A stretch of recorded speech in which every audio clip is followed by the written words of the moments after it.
E aí, alunos, bom dia, tudo bem? Como estamos nos aproximando de uma data muito especial em nosso calendário escolar, a partir de hoje, em nossas aulas de ensino religioso, trabalharemos o conteúdo Páscoa, ok? Pastor, muito legal esta ideia de trabalhar o tema da Páscoa com a sala. Não sei dizer os outros alunos, mas como é o meu primeiro ano na escola adventista, creio que vou tirar minhas dúvidas sobre o assunto. Eu também, pastor.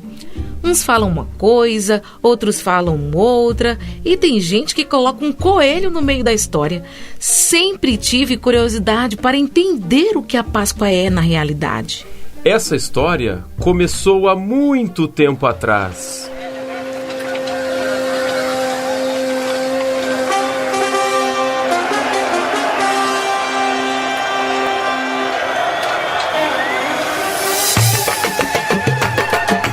A Bíblia conta que há muito tempo o povo de Israel foi escravizado lá no Egito, onde eles eram forçados a construir pirâmides dia e noite sem parar.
Nossa, pastor, mas que história mais bizarra!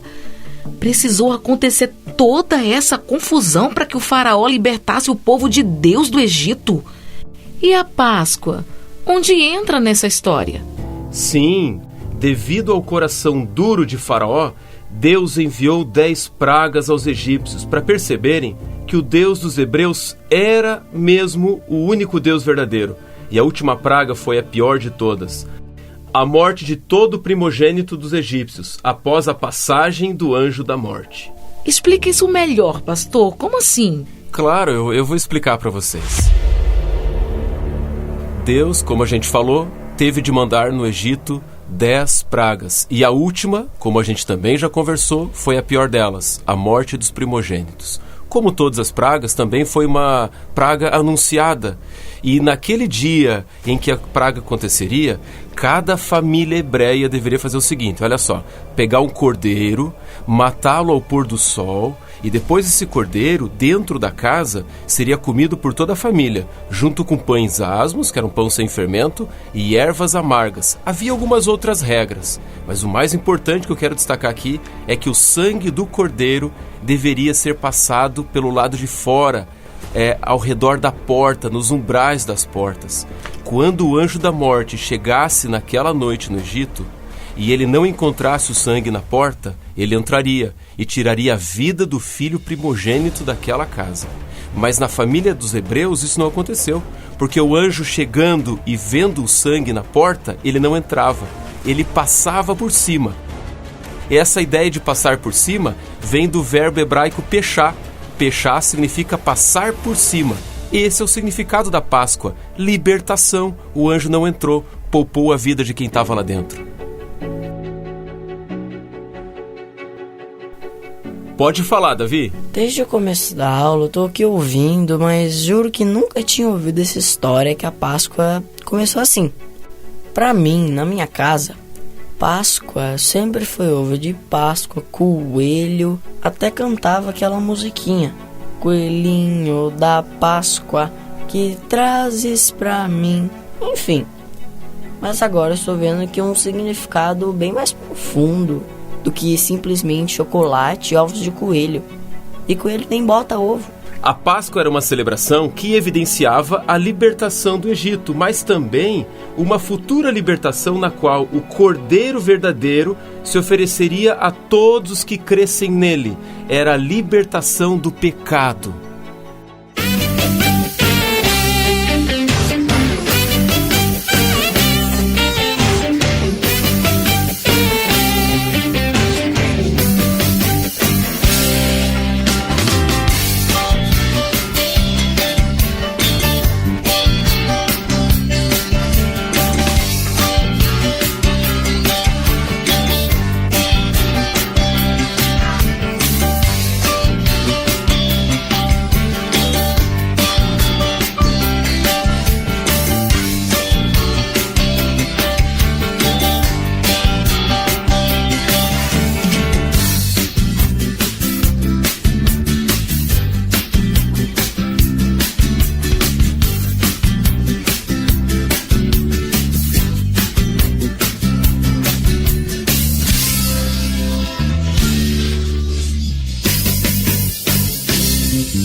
Pastor, então quer dizer que no final das contas o personagem principal da Páscoa não é um coelho, mas um cordeiro?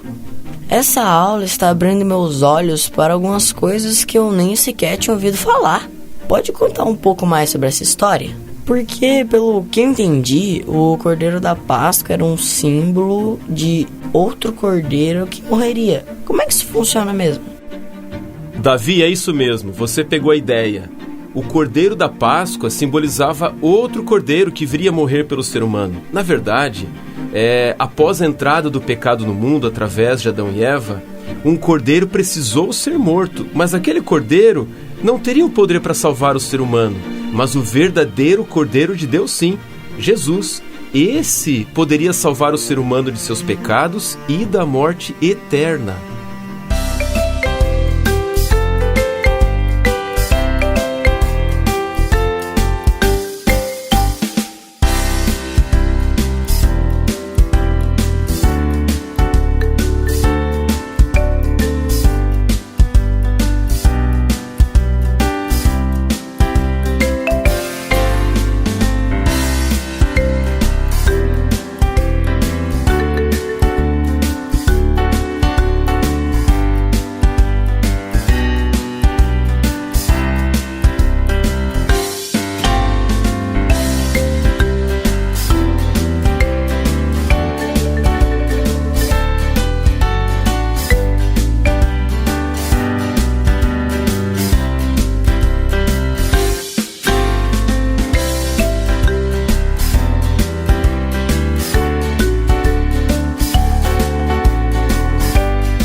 Galera, vamos lá. Continuaremos o conteúdo dessa aula na próxima semana, beleza? E anotem na agenda de vocês.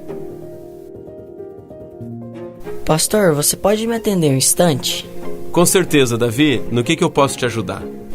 É que eu não entendo muito sobre religião ou as coisas que têm foco espiritual. Os locais que eu vou com a minha família não tem esse foco também. Nem a escola que eu estudava esses anos atrás. Porém, agora eu tenho ouvido algumas coisas que têm tocado meu coração e eu queria entender um pouco mais sobre esse assunto. Hoje você tinha falado de Adão e Eva, de um cordeiro verdadeiro que ia morrer no nosso lugar. Eu entendi em partes, mas eu queria entender melhor. Como temos um momento de intervalo agora, vamos sentar um pouquinho aqui que eu vou te explicar algumas coisas.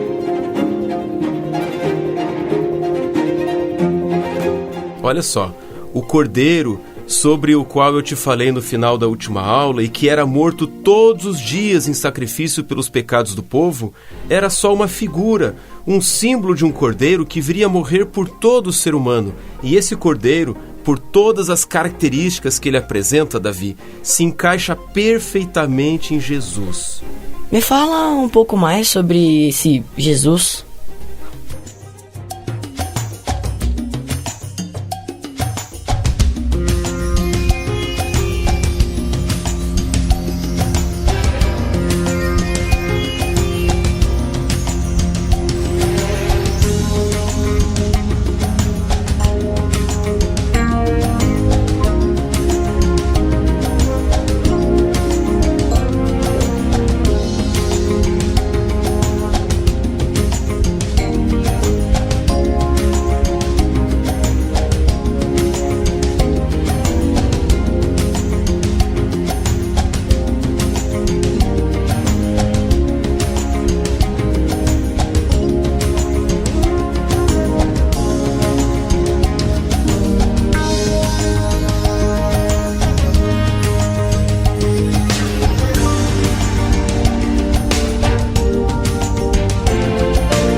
Você entendeu, Davi? Jesus não foi um simples homem. Ele é o nosso Salvador. Ele nasceu lá em Belém, viveu 33 anos sem nenhum pecado, curou muita gente, ajudou multidões, libertou, ensinou o caminho e fez a diferença na vida de muitas pessoas. E tudo isso por amor de mim e você. Fez o que podia para nos salvar. Inclusive, sofreu uma morte das mais vergonhosas daquela época, que foi a morte de cruz. Estou impressionado com toda essa história, pastor. Antes, eu não conhecia quem era Jesus. Agora eu sei um pouco da sua história. E isso me trouxe muita alegria. Porque eu sei que tem alguém muito importante, além da minha família, que se preocupa comigo.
Agora, pastor, eu queria entender um pouco mais sobre algo.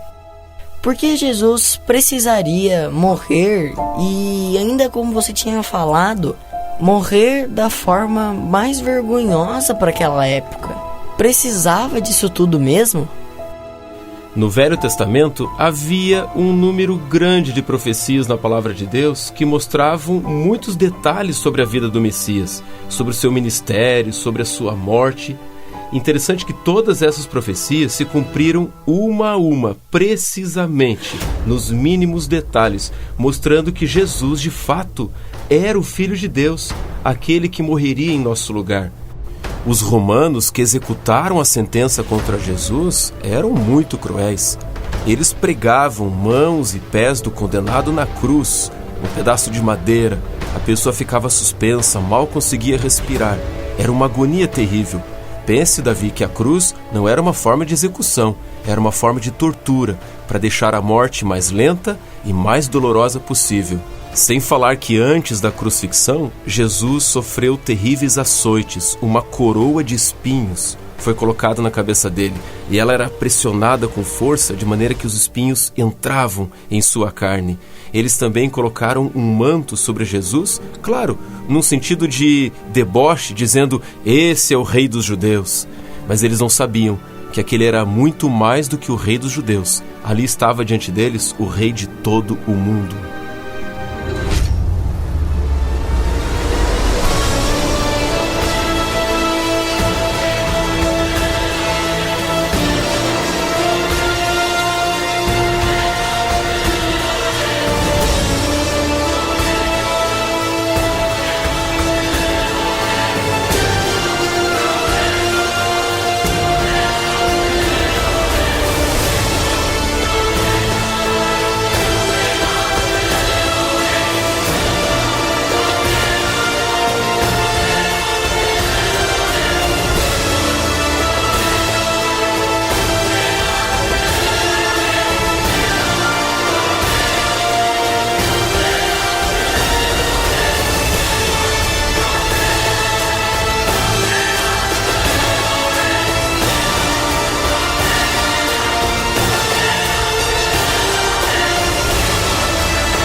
Nossa, pastor, que história triste.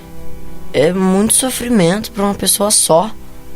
Eu acredito que todo mundo que estava junto com ele tenha ficado muito decepcionado e muito triste também com o que fizeram com ele. Sim, aquele foi um dia muito triste e não dá nem para imaginar.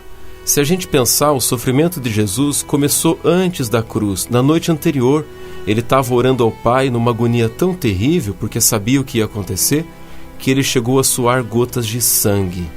E no dia da crucifixão, os discípulos, os seus amigos e companheiros, com medo de também serem sentenciados como foi Jesus, fugiram todos, de maneira que Jesus teve de passar por todo aquele sofrimento sozinho.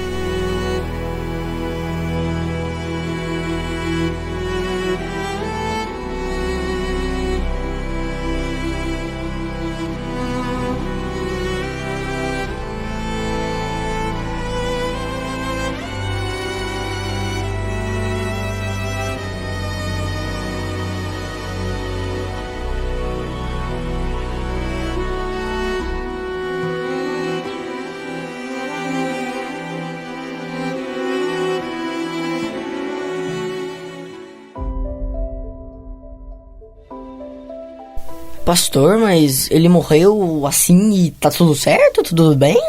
O fato de Jesus ter morrido pela gente já garantiu nossa salvação? Existe mais alguma coisa que eu preciso saber? Davi, existem duas informações que eu tenho que te falar, são importantes. Olha só, Jesus, antes de morrer, fez uma profecia sobre si mesmo, dizendo que em 3 dias ele ressuscitaria dos mortos. E a ressurreição de Jesus é como se fosse para nós uma chave que nos abre uma porta.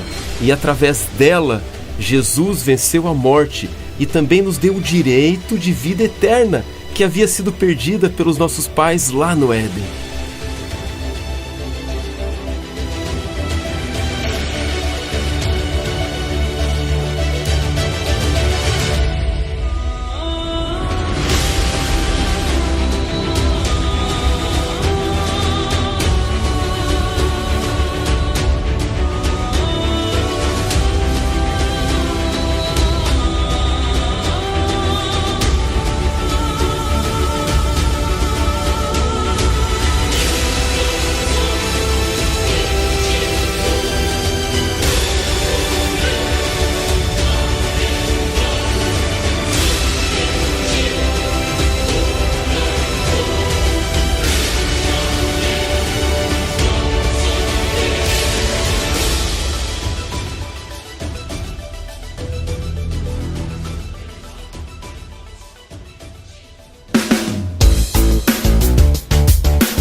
Nossa, pastor, Jesus é poderoso mesmo, né? Até ressuscitar, ele ressuscitou. Nunca tinha ouvido falar sobre isso. Mas, pera lá. Qual a segunda informação importante que você queria me contar? Ah, Davi, essa é a cerejinha do bolo, sabe? Eu falei para você que Jesus prometeu muitas coisas e todas se cumpriram exatamente. Mas talvez a promessa que mais nos encha de esperança hoje seja aquela que ele fez de que um dia, em breve, voltará. E se ele prometeu, ele vai voltar. Como assim, pastor? Jesus voltando aqui? Com qual objetivo? Sim, ele vai voltar aqui. E sabe por quê? Por um simples motivo. Porque ele não pode ficar longe de nenhum dos seus filhos que o aceitaram e creram em sua mensagem e creram em seu sacrifício. Ele prometeu que voltaria para nos buscar e nos levar para um lar onde não haverá mais morte, sofrimento, dor, doença, separação e muito menos pecado. E o melhor de tudo, poderemos estar com Jesus por toda a eternidade.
Obrigado, pastor. Essa foi a história mais incrível que eu já ouvi em toda a minha vida.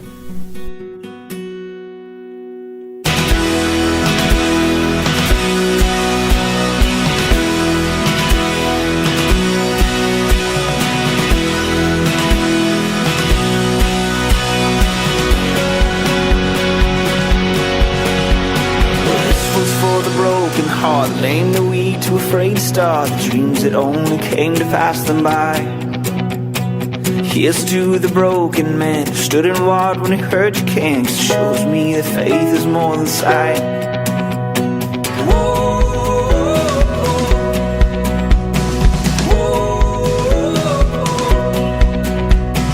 Here's to the wandering child looking for a star to guide, pushing through the darkness of the night. Hold your hand up to your heart. I know it's just a chance to start. I know that it might feel like it's too hard.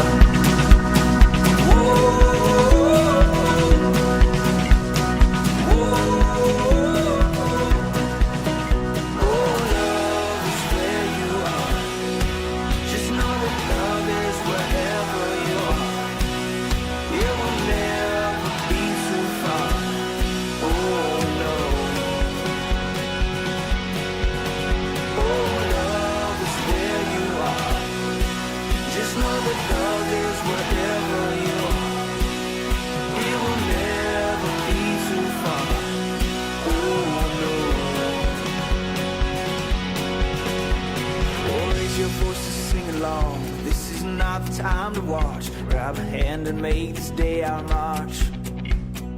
Pulling down the walls we cross, fighting through the wars we lost, looking for the day when we have won.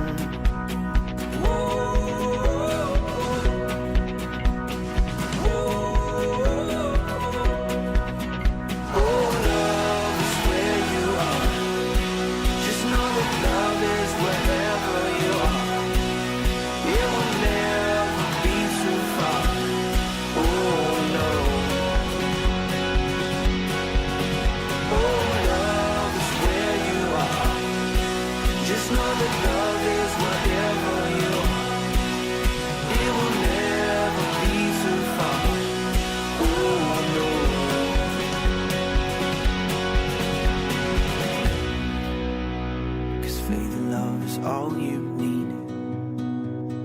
This whole world doesn't see. Someday we could all be free. We could change the world if we would just believe.